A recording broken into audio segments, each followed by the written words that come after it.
As often, people are bullied because they won't fight back. Sometimes people are bullied because they can't fight back. This can happen to people who are weaker, physically, than their opponents. This is one of the most common reasons for the bullying experienced by children.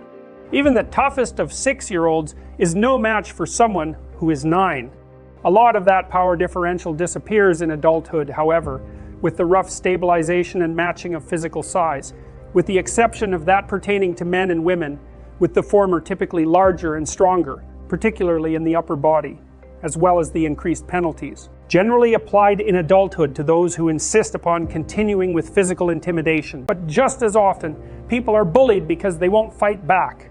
This happens not infrequently to people who are by temperament compassionate and self-sacrificing, particularly if they're also high in negative emotion and make a lot of gratifying noises of suffering when someone sadistic confronts them.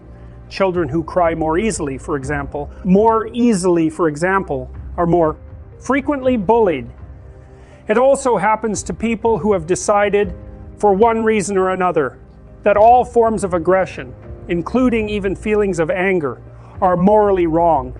I have seen people with a particularly acute sensitivity to petty tyranny and over-aggressive competitiveness restrict within themselves all the emotions that might give rise to such things.